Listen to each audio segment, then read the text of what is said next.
அடுத்த நேயரோட கேள்வி என்னன்னா, அவங்க ஒரு வாடகை வீட்ல இருக்காங்க. ஸோ வாடகை வீட்ல அவங்களுக்கு கேஸ் பில் கிடையாது. ஸோ ஹவுஸ் ஓனர் ஓட கேஸ் பில்ல வச்சு நாங்க அப்ளை பண்ணலாமா? அப்படின்ற மாரி கேட்கறாங்க. அவங்களுக்கு அத பத்தி ஹவுஸ் ஓனருடைய கேஸ் பில்ல வச்சு அப்ளை பண்ணீங்கன்னா, ஹவுஸ் ஓனருக்கு தானே வரும். இது வந்து கண்டிப்பா ரிஜெக்ட் ஆகுறதுக்கு அதிக வாய்ப்புகள் இருக்கு.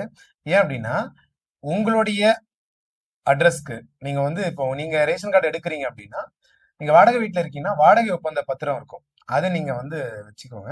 அதுக்கு அடுத்தது ஹவுஸ் ஓனருடைய வீட்டு வரி ரசீது நீங்க வாங்கி வச்சுக்கலாம். ஏன்னா, வாடகை ஒப்பந்த பத்திரத்திலயும் ஹவுஸ் ஓனர் பேர் இருக்கும். வீட்டு வரி ரசீதுலயும் அவங்க பேர் இருக்கும். அதனால ஓகே.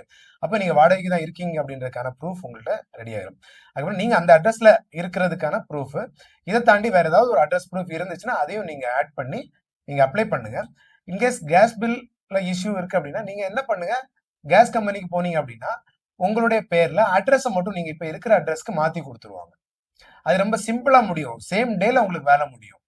அத வச்சுட்டு நீங்க அப்ளை பண்ணலாம். அதனால இன்னொருத்தருடைய கேஸ் பில் நீங்க வச்சு அப்ளை பண்ணும்போது, அது ரிஜெக்ட் ஆகுறதுக்கு வாய்ப்பு இருக்கு. அதனால இத கொஞ்சம் ஃபாலோ பண்ணீங்கன்னா பெஸ்ட்டா இருக்கும்.